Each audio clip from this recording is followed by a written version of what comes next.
তো এটা যদি চিনতে পারেন তাহলে আপনার মনে পড়বে গত ক্লাসে কি হয়েছিল। আমরা ওয়ার্ডপ্রেসের এডিটরে গেছিলাম, সেখানে যে আমরা এটা লিখে দিছিলাম একটা ট্যাগের মধ্যে, সেই লেখাটা এখানে আসছে। বুঝেছেন? এটাই তো না? এবার আরেকটা বিষয়, সেটা হলো যে আমার ফাউন্ডেশন এসইও এটুক লিখি, এতটুকু কিওয়ার্ড লিখলে আমার কি কি আসতেছে।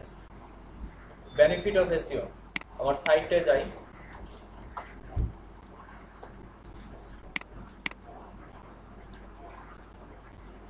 সাইটে যেয়ে দেখি যে এই যে এখানে একটা পোস্ট আছে বেনিফিট অফ এসইও।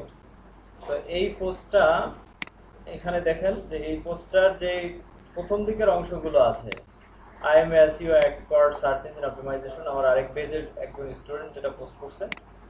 তো দেখেন এখানে প্রথম থেকে এই লেখাটুকু সে নিয়ে নিছে। যখন কেউ এরকম দিয়ে সার্চ করছে তখন ওই পোস্টের প্রথম থেকে লেখাগুলো সে কালেক্ট করছে।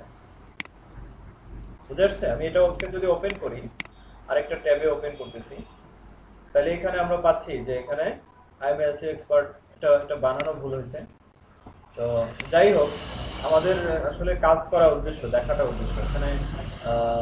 এটা তেমন একটা গুরুত্বপূর্ণ বিষয় না, বা এই পোস্টগুলো আমি আবার চেঞ্জ করবো নতুন পেজ আসলে।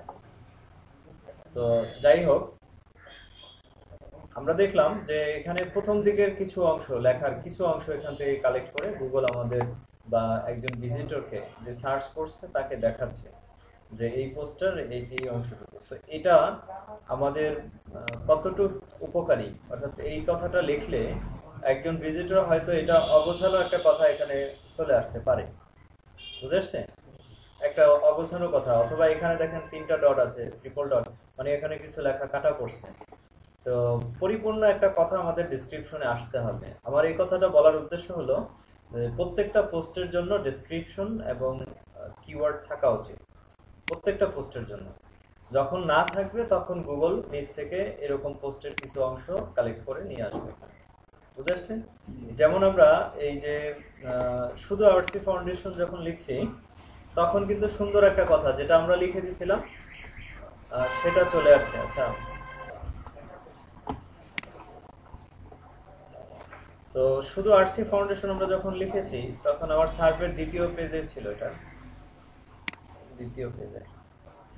তো এখানে এখানে আমরা দেখতে পাচ্ছি যে এখানে সুন্দর একটা, যে লেখাটা আমাদের আমাদের দেখানো উদ্দেশ্য সেই লেখাটাই দেখাতে পাচ্ছি, অর্থাৎ এটা আমাদের কন্ট্রোলের ভেতরে আছে। কিন্তু অন্যান্য পোস্টগুলো যখন আমি এসইও লিখলাম তখন সেখানে যে ডেসক্রিপশন আসছে সেটা আমাদের কন্ট্রোলের ভেতরে ছিল না, এটা গুগলের কন্ট্রোলের মধ্যে। অর্থাৎ সেই যেটুক দেখানোর ইচ্ছা করতেছে সেগুলো দেখাচ্ছে, যদিও এখানে ফ্যাক্টর আছে যে কিভাবে নেবে, কেন নেবে, সেই ব্যাপারগুলো এখানে আছে। তারপরেও আমার ইচ্ছা মতো তো আর হচ্ছে না কাজটা। বুঝেছে?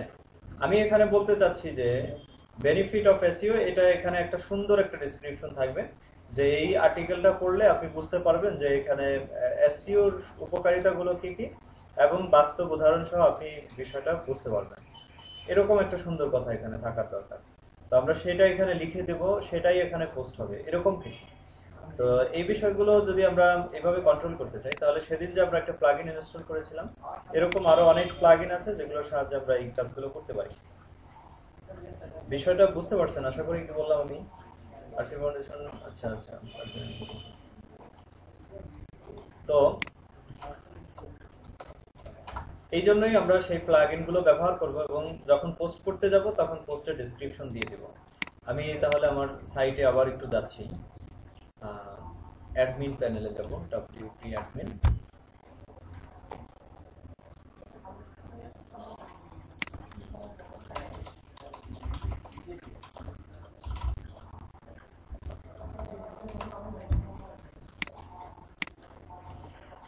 হ্যাঁ, আরেকটা ব্যাপার বলে নেই যে গুগলের যে কাজটা করে, গুগলের যে বুট আছে, বা আমি বলেছিলাম গুগলের কাজ করার জন্য বার্ড আছে যেগুলোকে গুগল বুট বলে।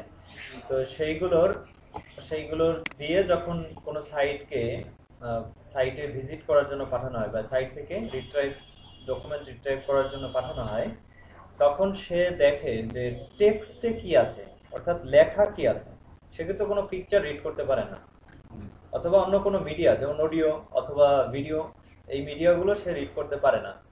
শুধু কন্টেন্ট যেটা টেক্সট আছে সেটাই সে রিড করতে পারে। এটার জন্য বললাম যে আমরা যখন পিকচারগুলোকে এখানে ব্যবহার করব, পিকচারগুলো যখন আমরা এখানে মিডিয়া থেকে যখন পিকচার ব্যবহার করব, তখন পিকচারের মধ্যে অবশ্যই আমাদের সেই মেটাগুলো ঠিক করে ইনসার্ট করতে হবে। যেমন অল্টার ট্যাগ আছে, অল্টার ট্যাগের ভেতরে লিখতে হবে, এই বিষয়গুলো মাথায় রাখতে হবে সবসময়। এটার একটা এক্সাম্পল আমি এর আগেও দিয়েছিলাম, মনে আছে তো আপনাদের? কি কারণ ছিল কেউ একজন বলেন তো? কেন মেটা ট্যাগ লিখতে হয়, কেন যে অল্টার অ্যাট্রিবিউট কেন ব্যবহার করতে হয় পিকচারের ক্ষেত্রে? সার্চের মধ্যে তাড়াতাড়ি মানে জিনিসটা যে কোনো কিছু যে সার্চ করবে সেটা বের হয়।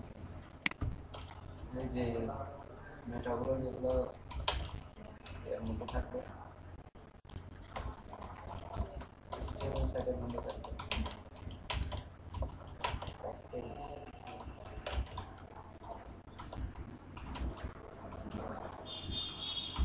Why should we use alter attribute? Alter attribute ব্যবহার করব কেন আমরা? আমাদের কেন ব্যবহার করা উচিত alter attribute? তো এখানে দেখো, আমি যদি এখানে মিডিয়া যোগ করতে যাই, কোনো পিকচার যদি আমি এখানে আপলোড করি, যেমন ধরো এটা একটা পিকচার, গ্রাফিক্সের আজকে প্রজেক্ট ছিল।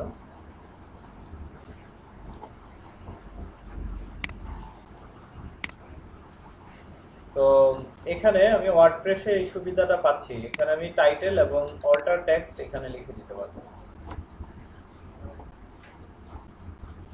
তো এটা এখানে আমি লিখে দিই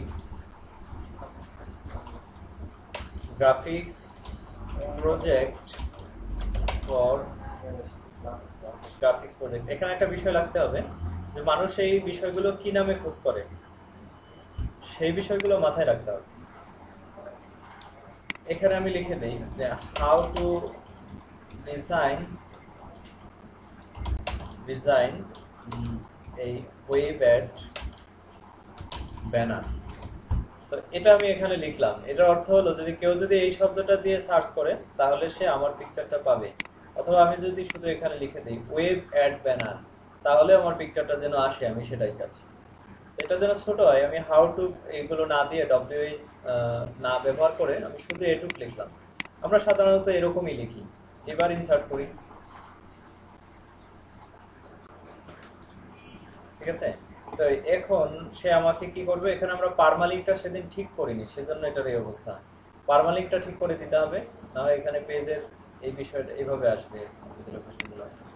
আচ্ছা, এখানে টাইটেল, এই এই যে আমি এখন নতুন যে পোস্টটা করতেছি এটা টাইটেল কি হবে?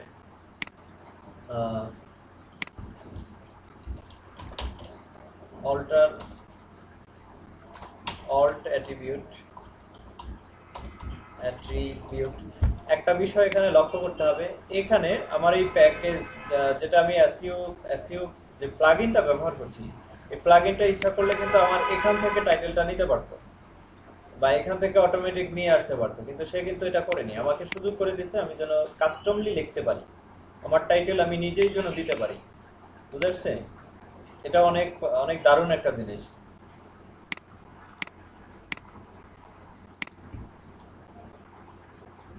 তো এটাই আমি লিখি আমি ইচ্ছা করলে অন্য কিছু লিখতে পারি। এটা বোঝানোর উদ্দেশ্য যে আমি ইচ্ছা করলে আমার টাইটেলটা হুবহু লিখতে পারি, অথবা এখানে যদি মনে করি যে এটা দেখতে সুন্দর দেখা যাবে বা এটা মানুষ পছন্দ করবে, তখন এরকম একটা টাইটেল আমি এখানে ব্যবহার করতে পারবো। Why should we use alter attribute in ing tag? আচ্ছা, এটা বেশি হয়ে গেছে লিমিটেশন, সেটা আমি ওকে বলে দিচ্ছি। এই পর্যন্ত থাক। এখানে ডেসক্রিপশন, তো আমি বলেছিলাম যে আমাদের প্রত্যেকটা পোস্টের জন্য আলাদা আলাদা ডেসক্রিপশন হলে গুগল আর নিচ থেকে কিছু এখানে লিখে দেবে না। এটা আমরা এই প্যাকেজ এই এসইউর যে প্লাগইন আছে প্লাগইনটা দিয়ে আমরা ব্যবহার করে এটাকে কন্ট্রোল করতে পারি। তো আমাদের কন্ট্রোল করা উচিত, কন্ট্রোল করলে আমরা বিষয়টাকে সুন্দরভাবে উপস্থাপন করতে পারবো। অনেক সময় দেখা যায় যেমন এখানে একটা প্রোডাক্ট পোস্ট হচ্ছে, কি পোস্ট হবে? প্রোডাক্ট। তো প্রোডাক্টের তো আর এখানে ডেসক্রিপশন থাকবে না, অর্থাৎ এখানে কোনো টেক্সটই থাকবে না। যদি এখানে প্রোডাক্টের জন্য কোনো টেক্সট না থাকে তাহলে গুগল তো সেখানে কিছুই পাবে না, কি করবে সে? এই জন্য আমাদের এখানে ডেসক্রিপশন থাকা উচিত। কোনো প্রোডাক্ট থাকলে প্রোডাক্টের যাবতীয় ডিসক্রিপশন আমি এখানে দিয়ে দিলাম যে এটা অনেক সুন্দর, এটার 6 মাসের ওয়ারেন্টি আছে, গ্যারান্টি আছে, তারপরে জীবনও নষ্ট হবে না, এই জাতীয় কিছু, ঠিক আছে? তো এইগুলো এখানে লিখে দিলে একজন ভিজিটর, একজন যে সার্চ করতেছে তার এটা দেখে মনে হবে যে আমার এই বিষয়টাই আমি চাচ্ছিলাম, তো এই বিষয়টা আমি পেয়ে গেছি, আমার এখানে যাচ্ছি এবার। বুঝতে পারছেন তো ব্যাপারটা? তো আমি এখানে লিখি যে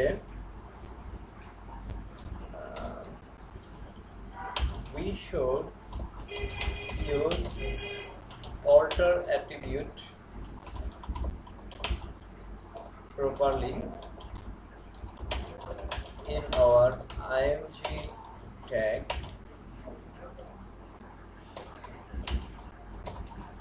detail. এখানে একটা কমা দিয়ে দিই because it will help you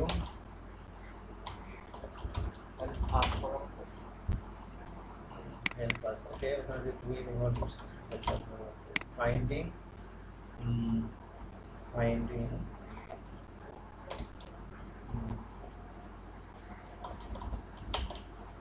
your image in search result.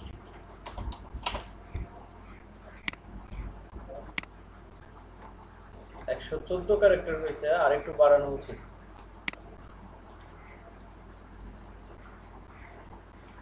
আচ্ছা ধরেন আপাতত এই পর্যন্তই থাকুক। কিওয়ার্ড, এখানে কিওয়ার্ড লিখে দেই যে alter attribute, use of alter attribute,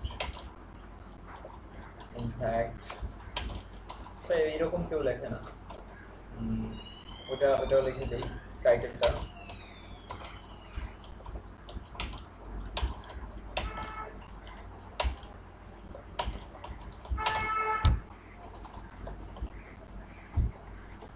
আচ্ছা এইগুলো ঠিক আছে, এভাবে। এখন আমি এটাকে পোস্ট করবো। আচ্ছা কোন ক্যাটাগরিতে থাকবে এটা? অন পেজ এসইওর মধ্যে পাবলিশ করলাম। হ্যাঁ, অ্যাডমিন থেকে আমি পাবলিশ করছি। তো এখানে আমার পোস্টটা একটু দেখে আসি। এখানে দেখেও যে এখানে দেখেন why should we use alter attribute, এটা আমার ডোমেইনের পরে এটা যুক্ত হয়ে গেছে। তো এভাবে থাকতে হবে। তারপরে এখানে আমার সবকিছু আছে, যাই হোক পিকচারটা আছে। আচ্ছা তো এখন এটা যদি আমি গুগলে সার্চ করি why should we use alter attribute, গুগলে সার্চ করি যে SEO,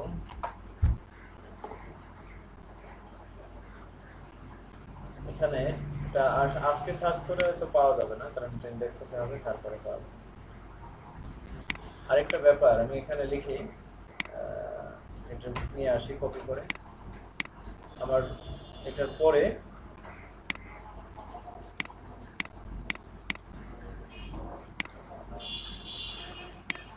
ইনস্ট্যান্ট যদি আমি গুগলে পেতে চাই সেই জন্য আমি এই কাজটা করতেছি।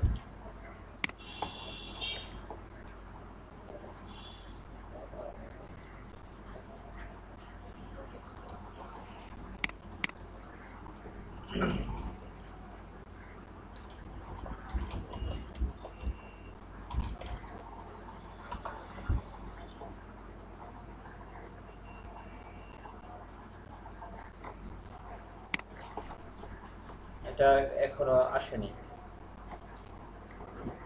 ঠিক আছে, হয়তো ইন্ডেক্স হলে এখানে পাওয়া যাবে। তো আমরা দেখব যে ইন্ডেক্স হওয়ার পরে এখানে আমাদের ওই যে আমরা যেই ডেসক্রিপশন লিখে দিছি সেই ডেসক্রিপশনটা এখানে আসছে কিনা। আজকে না পাওয়া গেলে আগামী ক্লাসে আমরা দেখে নেব যে এখানে আসছে কিনা সেই বিষয়টা। তো অবশ্যই আসবে, তখন আমরা দেখতে পাবো যে এখানে এলোমেলো কোনো লেখা নেই, আমরা যেটা লিখে দিছি সেই লেখাটাই এখানে চলে আসবে। তো এইভাবে আমাদের প্রত্যেকটা পোস্টের জন্য আমাদের কাস্টম ডেসক্রিপশন থাকা উচিত। তখন একজন যখন এই সাইটটা পাবে, পাওয়ার পরে সে এই ডেসক্রিপশনটার দিকে একটু চোখ দেবে যে এখানে সে কি রাখছে, এখান থেকে আমি বুঝতে পারতেছি কিনা। যখন সে দেখবে যে হ্যাঁ এখানে কিছু ব্যাপার আছে, আমি এই বিষয়গুলো খুঁজতেছি, তখন সে আমার এই সাইটটাতে যাবে, আদারওয়াইজ সে যাবে না। বিষয়টা বুঝতে পারছেন? তো এই জন্য আমাদের উচিত প্রত্যেকটা প্রত্যেকটা পোস্টের জন্য, হ্যাঁ তো আপনি বললেন এটা উদাহরণ একটা, আপনি এটা পোস্ট করলেন গুগলের মাধ্যমে, তো হয়তো আমি এটা খুঁজলাম, আমি আপনার পেজে গেলাম, এটা আপনার আমি যদি ভালো কিছু পাই আপনার কাছ থেকে শিখতে পারবো, কিছু আপনার যেটা জানা থেকে জানতে পারছি, তো আপনার কিরকম বেনিফিট হবে একটু জানতে পারবো? অবশ্যই অবশ্যই। তো কেউ একজন যে কেউ যখন আমার সাইটে আসে, এসে যখন সে আমার সাইট ভিজিট করে এবং আমার সাইটে সময় দেয়, মূল কথা আমার সাইটে সময় দেয়, তো বেনিফিট আমার তখন হবে যখন আমি তাদেরকে কোনো অ্যাড দেখাবো। যখন অ্যাড দেখাবো তখন আমার বেনিফিট হবে। এখন কি ধরনের কিরকম বেনিফিট হবে সেটা নির্ভর করে অনেকটা জিওগ্রাফির উপর এবং অনেকটা সাইটের পপুলারিটির উপর। বুঝে আসছে? কান্ট্রি ভিত্তিক গুগলের পেমেন্ট সিস্টেম ভিন্ন রকম। আবার অন্যান্য সাইট আছে, যেমন অন্যান্য অ্যাড আছে যেগুলো ব্যবহার করেও গুগলের মতো সমান পাওয়া যায়, সেগুলো হচ্ছে গুগলের মতো অতটা প্রসিদ্ধ না। আমাদের রেভিনিউ হিটস আছে, আরো অনেকগুলো সাইট আছে যারা অ্যাড প্রোভাইড করে। তো আমি এখানে গুগলে সার্চ করে কয়েকটা অ্যাড প্রোভাইডারের নাম খুঁজে বের করি, এই বিষয়টা আজকে ক্লিয়ার হয়ে যাক। Ad provider list for ad provider list.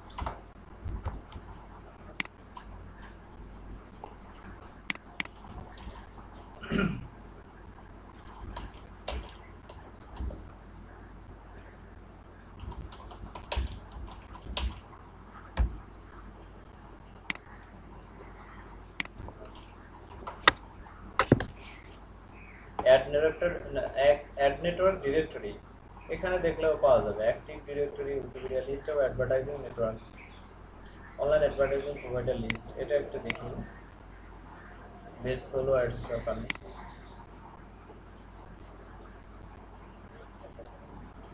এটা এটা এটা আমরা দেখতে পারি, দেখুন এখানে লেখা আছে list of online advertising solution to web publishers. প্রথমে আছে গুগল অ্যাডসেন্স, তারপরে আছে মাইক্রোসফট পাবলিশিং সেন্টার আর কি এরকম হবে, তো পাব সেন্টার, তারপরে ইয়াহু পাবলিশার নেটওয়ার্ক আছে, advertising.com, ভ্যালু ক্লিক মিডিয়া, এই জাতীয় অনেকগুলো এখানে আছে। তো এখান থেকেও অ্যাড নেওয়া যায়, ক্লিক বুক, রিয়েল কাস্ট মিডিয়া, তারপরে অ্যাড স্মার্ট, এগুলো এখানে আছে। তো এগুলো এগুলো হচ্ছে যখন এইরকম অ্যাড যখন দেবে আপনার সাইটে, তখন সেখানে আপনার ভিজিটর অনুযায়ী এবং জিওগ্রাফিক্যাল লোকেশন অনুযায়ী আপনাকে পে করবে।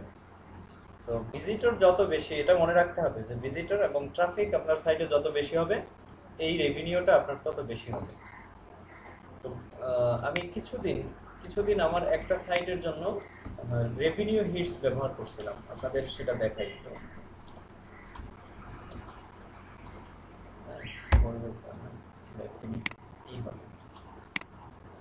হিটস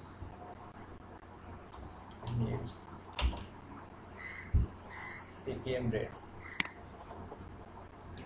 রেভিনিউ হিটস, এগুলো অনেকগুলো, এগুলো হচ্ছে অ্যাডভার্টাইজ। এগুলো দেখলে অনেক সময় মনে হয় যে আজকালই মনে হয় আমার অনেক কিছু হয়ে যাচ্ছে, আসলে এগুলো তেমন কিছু নাই। যেখানে একটা টাইটেল লেখা আছে revenue hits review make $1000 per month stream SEO, তো এগুলো হচ্ছে আমার ওই সাইটে আমাকে নিতে বাধ্য করবে এরকম কিছু আর কি। তো মূলত ব্যাপারটা হচ্ছে আপনার কতটুকু ট্রাফিক আছে, আপনার কতটুকু সাইটটা কতটুকু জনপ্রিয়, এটার দিকে লক্ষ্য না করে আমি আপনাদের বলবো যে এটার দিকে লক্ষ্য করবেন না। অর্থাৎ আমার এটাই লক্ষ্য হওয়া উচিত, এরকম কখনো চিন্তা করবেন না। আপনি চিন্তা করবেন যে আমার সাইটটা যেন মানুষের জন্য উপকারী হয়। তখন এটা না, এটার মতো আরো 10টা অ্যামাউন্ট আপনার প্রতি মাসে হওয়া সম্ভব। কিন্তু আপনি যদি এটাই লক্ষ্য করেন তাহলে আপনার সাইটে কখনোই কেউ আসবে না। আপনি মনে করবেন যে আমি একটা ধোকা, একটা দুষ্টমি, একটা পোস্ট লিখে সব জায়গায় প্রচার করলাম, আমি অফ পেজের কাজগুলো করে ফেললাম, আমার সাইটে বেশ ভিজিটর আসছে। তো এটা দিয়ে আপনি এই ভিজিটরটা পাবেন একদিন, যেদিন এই দুষ্টামিটা করছেন সেদিনই আসবে। এর পরের দিন আবার আপনাকে দুষ্টামির নতুন ফান আনতে হবে, বুঝতে পারছেন? কিন্তু আপনার যদি এরকম চিন্তা ভাবনা থাকে যে আমার একটা পোস্ট মানুষের জন্য জনপ্রিয়, মানুষের জন্য উপকারী হোক, তখন আর আপনার প্রতিদিন ফান আনতে হবে না, প্রতিদিন ফান তৈরি করতে হবে না। একদিন ফান তৈরি করবেন যেটা মানুষের জন্য উপকারী হবে, সারা জীবন সেটার জন্য আপনি রেভিনিউ পেতে থাকবেন। তো লক্ষ্য এটা নেবেন না, কি নেবেন?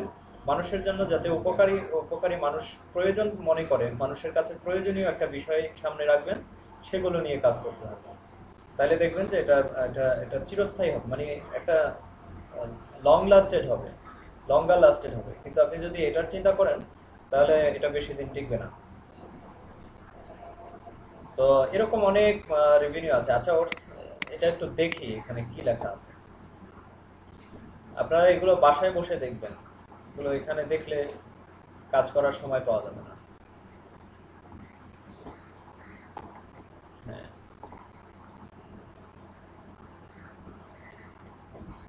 একদম সাইন আপ করা থেকে শুরু করে সবকিছু দিয়ে রাখছে। Placement, banner, placement, property.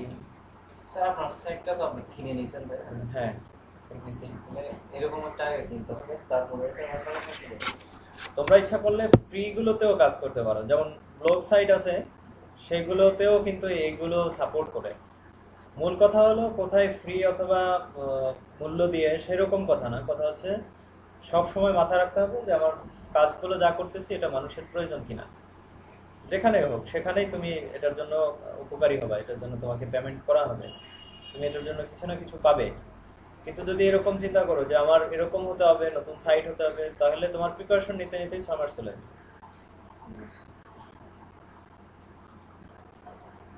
আমরা সাইটে একটা একটা করে ফেলেন। আমি তো বলেছিলাম আপনাদের ব্র্যান্ডিং হওয়া উচিত। একটা ব্র্যান্ড হয়ে গেলে তখন সেটা নিয়ে কাজ করেন, যে এটাকে কি করে আপডেট করা যায়।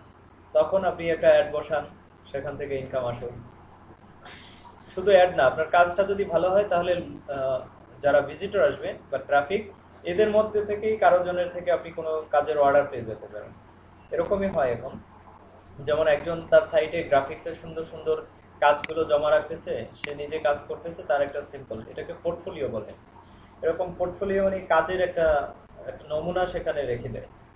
স্যার আমরা যদি এখন করতে চাই, সাইট খুলতে চাই, তাহলে করতে হবে আগে ওয়েব ডেভেলপার দিয়ে এগুলো করতে হবে। প্রথমে একটা সাইটের ডিজাইন করতে হবে। এখন ডিজাইন করাটা বেশি একটা গুরুত্বপূর্ণ না। এখানে গুগলে এসে দেখো, এখানে সার্চ করো যে আমার ওয়ার্ডপ্রেস থিম দরকার, এখানে লেখো যে ফ্রি ওয়ার্ডপ্রেস থিম। তো এখানে যে এখান থেকে যে কোনো একটা পছন্দসই, যেমন ওয়ার্ডপ্রেসের নিজস্ব ফ্রি থিম আছে, ডেভেলপাররা করে এটার একটা ফ্রি ভার্সন রেখে দেয় এখানে, আর একটা পেইড ভার্সন থাকে। তো ফ্রি ভার্সনে অনেক কম সুবিধা থাকে, পেইড ভার্সনে বেশি সুবিধা থাকে। তো আপাতত তোমার কম সুবিধা নিয়েই কাজটা শুরু করো, যখন ইনকাম হবে তখন ভালো করে কিনে নিবা। যেমন এটা একটা আছে, এটা এটা এটা দেখতে ভালো লাগতেছে আমার, ফ্রি ফ্রি। তো এরকম বেছে বেছে তোমার যেটা পছন্দ এরকম একটা সাইট নিয়ে নিবা, নিয়ে বাস সেখানে তোমার তাহলে করতে হচ্ছে প্রথমে ডোমেইন এবং হোস্টিং নিয়ে নিলে, বাকি এগুলো ফ্রিতে নিয়ে আপাতত কাজগুলো শুরু করতে পারো। বুঝে আসছেন? হ্যাঁ, অনেক সাইট আছে যেখানে কাজগুলো বিক্রি করা যায়।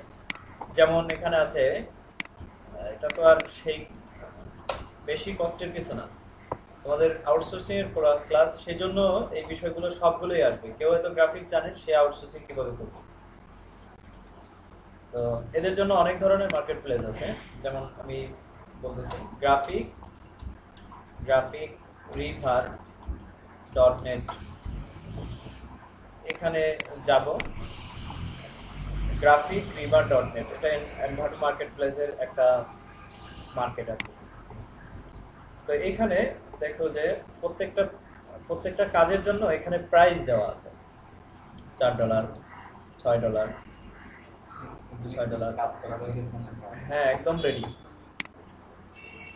যেমন ধরো, একটু ব্যাক করি, আমি এখানে লিখলাম যে লোগো।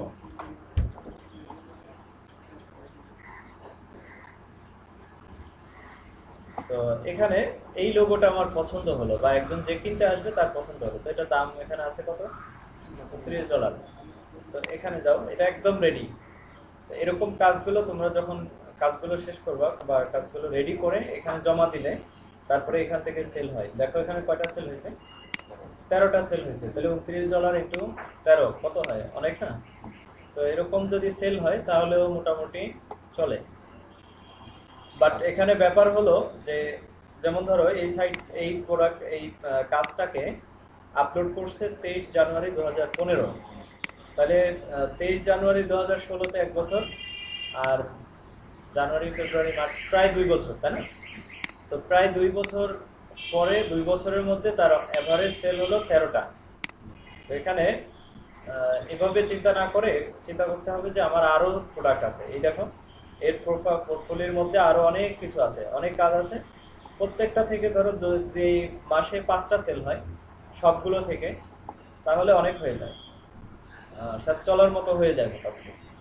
তো এরকম আর কি, একটাই যে সবগুলো সেল হতে হবে এরকম না, সবগুলো মিলিয়ে মাসে যদি 5টা সেল হয় তাহলে যথেষ্ট। সেটা এখানে আপলোড করারই আছে।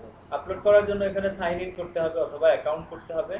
অ্যাকাউন্ট করে এখানে যে ম্যানুয়াল আছে, এখানে এই সাইটের জন্য আমাদের সাইটের কিছু নিয়ম কানুন আছে, সেইগুলো মেনে আপলোড করতে হবে। ওদেরকে কিছু দিতে হবে, মনে করো আমি জমা দিতে অবশ্যই না, কিছু দিতে হবে না, ফ্রি। যখন বিক্রি হবে তখন সেটা 2% আরো রেখে দেবে। তো এইভাবে এই মার্কেটে গ্রাফিক্স যারা গ্রাফিক্সে কাজ করে তাদের জন্য এই মার্কেটটা অনেক উপযোগী, এবং এই মার্কেটটা অনেক সেলও হয়। স্যার আপনার জায়গা আমার এখানে নেই, না? একটা আমি করেছিলাম, তারপরে আর চেঞ্জ করে করিনি।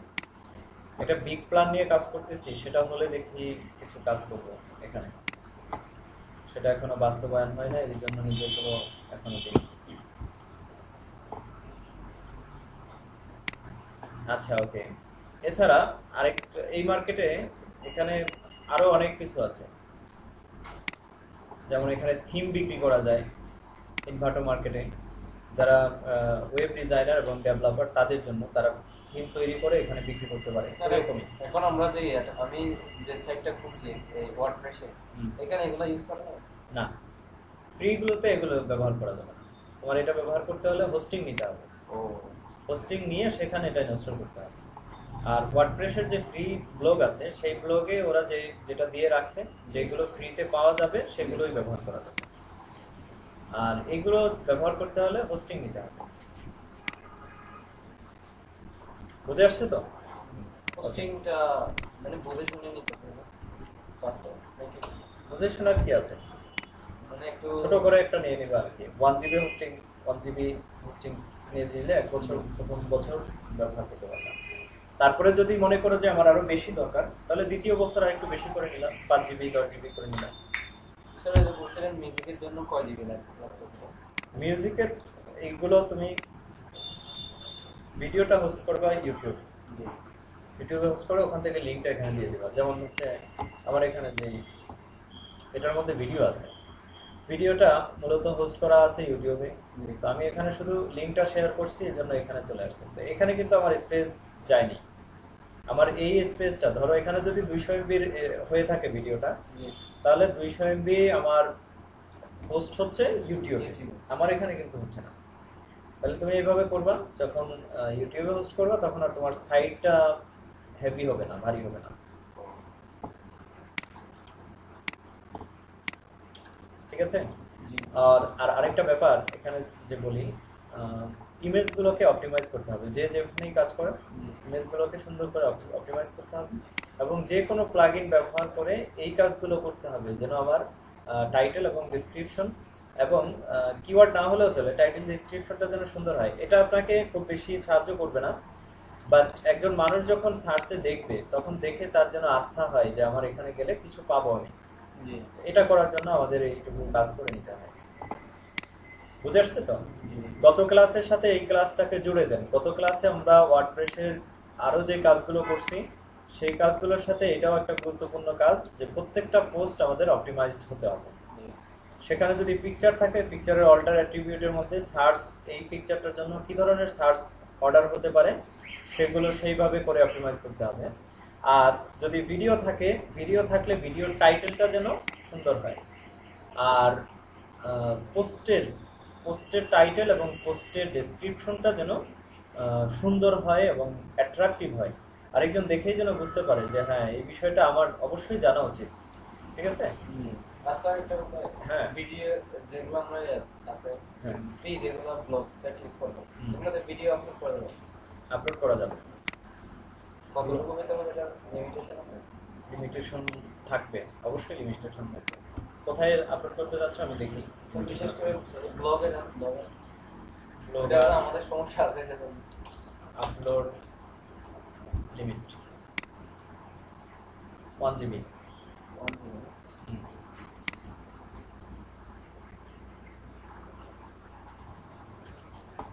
এইভাবে জেনে নাও, গুগল তোমার গ্রুপ, গুগলের কাছে সার্চ করো, দেখো যে এটার একটা সলিউশন পেয়ে যাচ্ছে।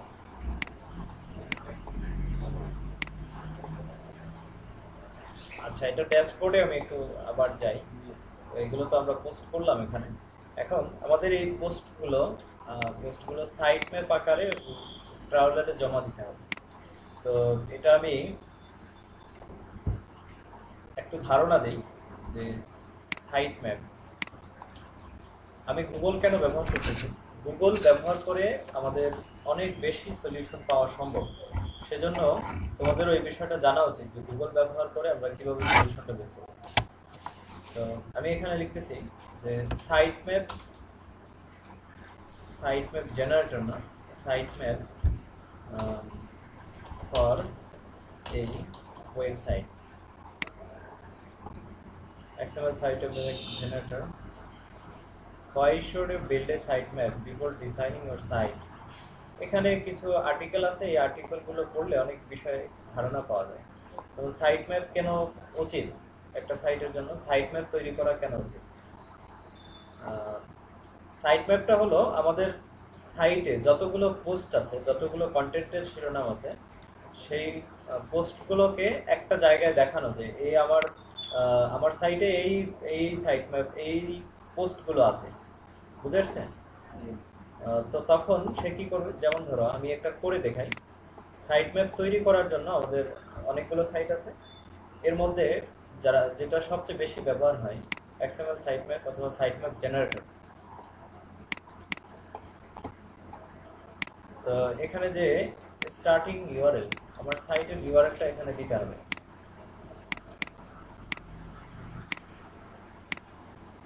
ক্যাটাগরি দরকার নেই, যদি ক্যাটাগরি একদম কনফার্ম না থাকে তাহলে আর ক্যাটাগরির দরকার নেই। ইউজ সার্ভারস রেসপন্স, আচ্ছা থাক, প্রাইভেসি না, স্টার্ট। তাইলে ও আমার সাইটে যাবে এবং খুঁজে বের করবে যে কি কি পেজ আমার এখানে আছে। এখন দেখো যে রেডি হয়ে গেছে।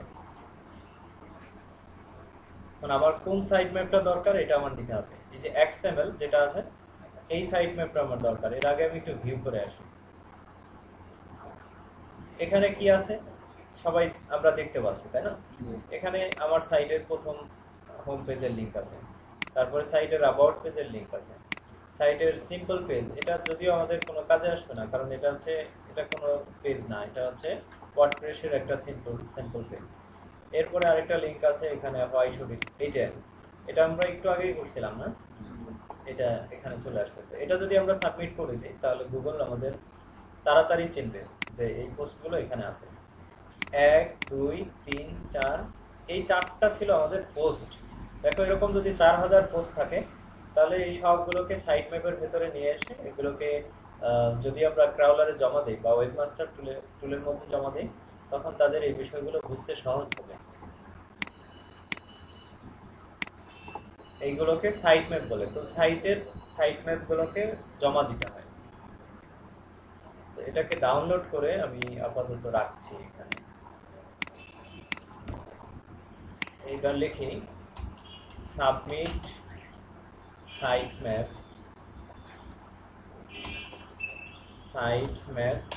to Google. Submitting your sitemap to Google। আচ্ছা, গুগল সার্চ কনসোলে যেতে হবে। এখানে বলে দিয়েছে গুগল সার্চ কনসোলে যেতে হবে, এবং সেখানে গিয়ে সাইট पर click on the confirm and subtitle to add test sitemap reference।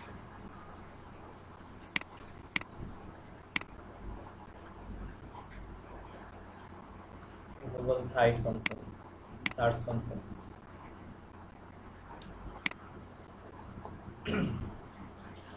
আমি সরাসরি ওয়েবমাস্টার টুলেই যেতে পারতাম। তো এখান থেকে না যেয়ে আপনাদের এই বিষয়টা দেখাচ্ছি যে গুগলে এইভাবে যদি কোনো কিছু আপনি নাও জেনে থাকেন একেবারে, তারপরেও এইখান থেকে এই বিষয়গুলো জানা সম্ভব। আচ্ছা, আমার এখানে এই সাইটটা আমার আরেকটা জিমেলের মধ্যে আমাদের এই সাইটটা দেয়া আছে। তো আমি সেইটা খুলে নিই, সাইন আউট করি।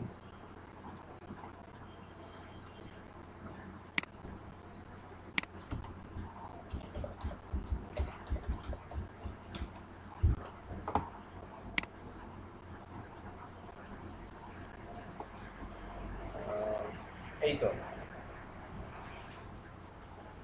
New details.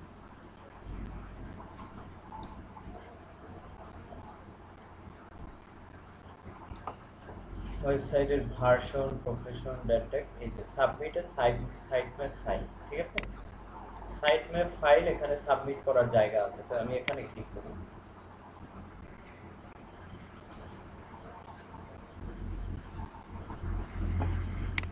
Add or test site map. তো আমাদের এখানে করতে হবে কি, এটার যে আমাদের হোস্টিং বা সি প্যানেল আছে, সেখানে গিয়ে আমাদের সাইট ম্যাপটা জমা করে দিয়ে এখানে টেস্ট করতে হবে। তো আমি যাই এখানে /c প্যানেল,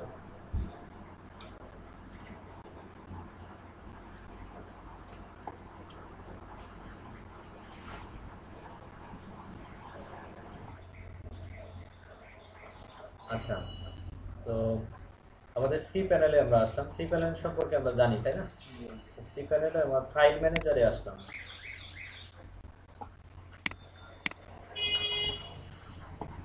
ফাইল ম্যানেজারে এসে আমার যেতে হবে পাবলিক HTML। এখানে আমি সাইট ম্যাপটা রেখে দেব, বুঝেছে, এই জায়গাটায়। তো এখানে যদি আমি সাইট ম্যাপটা আপলোড করি, তাহলে আমার সাইট ম্যাপটা ঠিকঠাক মতো আসবে। ডেস্কটপ,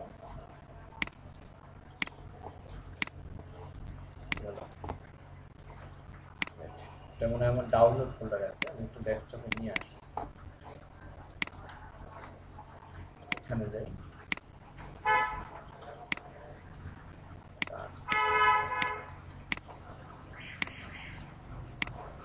বুঝে আসছে তো? সিলেক্ট করে দিলাম, কমপ্লিট। তাহলে আমার রুট ডিরেক্টরিতে যেখানে আমার সাইটটা থাকে, এই যে আমার সাইট ম্যাপটা এখানে জমা হচ্ছে। তা আমি এবার গুগলের সার্চ কনসোলে যাই। এখানে যে এবার এখানে লিখি সাইট ম্যাপ, ওই নামটা লিখে দিতে হবে। এই নামটা ইচ্ছা করলে আমি আমার এই ফাইলটা থেকেও পেতে পারি। কপি paste.xml, এটুকু লিখে দিতে হবে। এটা হলো আমার সাইটের নাম, ওকে, ফাইলটার নাম। এবার টেস্ট করি যে ঠিক আছে কিনা, তারপরে সাবমিট করব। Test complete, view test result, যে হ্যাঁ এটা আছে, ঠিক আছে। Close test, add site map, এখানে পেস্ট XML। এবার সাবমিট করে দিই ফাইনালি, ঠিক আছে। Refresh the page, okay. তো আমরা এখন দেখতে পাচ্ছি যে এখানে আমরা যে লিঙ্কগুলো সাবমিট করছি সেটার সংখ্যা হলো 60টা ইউআরএল ছিল। সেখানে আমার পোস্টগুলো সহ হোম পেজ এবং অ্যাবাউট পেজ এই জাতীয় সব কিছু মিলে এখানে 60টা ইউআরএল আছে। ড্যাশবোর্ড,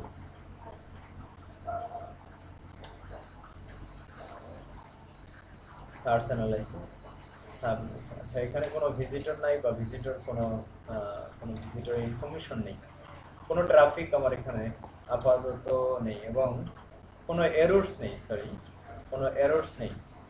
অর্থাৎ এখানে যদি কোনো এরর্স থাকে, অর্থাৎ সাইটের এই জায়গায় সমস্যা, ক্রাউল করে পাচ্ছে না, তাহলে এখানে লেখা আসবে যে আপনার সাইটের এই সমস্যাগুলো আছে, ঠিক আছে?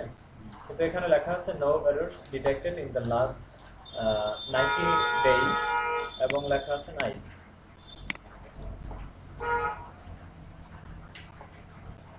ক্রাউলার এরর্স, কোনো এরর্স নেই, টিক মার্ক দেওয়া আছে। Crawl state, URL parameters, robo.txt। robo.txt সম্পর্কে আমি পরবর্তী কোনো ক্লাসে আলোচনা করব যে robo.txt এরকম যে এটার জন্য আপনার সাইটটাকে গুগল সার্চে অনেক সময় দেখা যায় না, এখান থেকে পুরো সাইটটাকে কন্ট্রোল করার অনেক ভালো একটা সুবিধা আছে।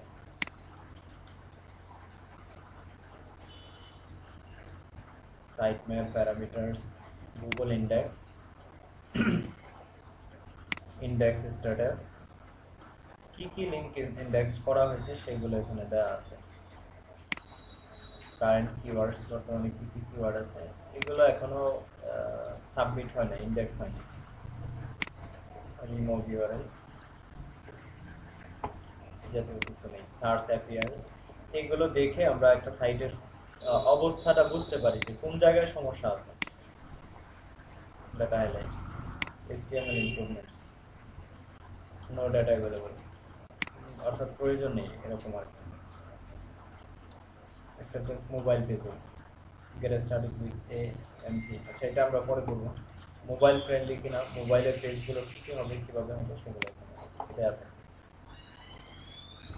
তো আমরা এখনই শিখলাম যে কিভাবে সাইট ম্যাপ তৈরি করতে হয়। সাইট ম্যাপ তৈরি করতে হলে আমরা যাব www.xml.sitemaps.com অথবা sitemapgenerator.com। সেখানে গিয়ে আমাদের সাইটের ইউআরএলটা লিখলাম এবং জেনারেটে ক্লিক করলাম বা ক্রিয়েট এ সাইট ম্যাপ বাটনে ক্লিক করলাম। এখান থেকে এই ভার্সনটা নেব, sitemap.xml, এটা আমার নিতে হবে, বাকিগুলো না। এটা নিয়ে আমি ডাউনলোড করে আমার সাইটের যে রুট ডিরেক্টরি আছে, আমার যে সি প্যানেল আছে, সেখানে আমি এটাকে মূল জায়গাটায় জমা করলাম, এখানে আপলোড করে দিয়েছি। এরপরে আমি গুগলের সার্চ ক্রাউল বা ওয়েবমাস্টার টুলসে গেলাম, সেখানে গিয়ে আমি সাবমিট করলাম আমার সাইট ম্যাপটাকে। প্রথমে টেস্ট করে দেখতে হবে যে এটা আছে কিনা, তারপরে আমি ফাইনালি সাবমিট করলাম, ঠিক আছে? তাহলে এগুলো হচ্ছে একটা ওয়েবসাইটের একদম প্রথম দিকের কিছু কাজ। যে একটা ওয়েবসাইট যখন তৈরি হয় তখন তার সাইট ম্যাপ তৈরি করতে হয় এবং সাইট ম্যাপ তৈরি করে সেগুলোকে প্রথমত সাইটটাকে আমরা এর আগে দেখছি যে বিভিন্ন সার্চ ইঞ্জিনে কিভাবে সাইটটাকে সাবমিট করতে হয়, শুধু ইউআরএল। এরপরে সাইটের যে লিঙ্কগুলো আছে সেগুলো সাইট ম্যাপ আকারে কিভাবে গুগলের কাছে আমরা জমা দিতে পারি। আর আগামী ক্লাসে আমরা দেখবো যে অন্যান্য সার্চ ইঞ্জিনগুলোতে কি করে জমা করতে হয়,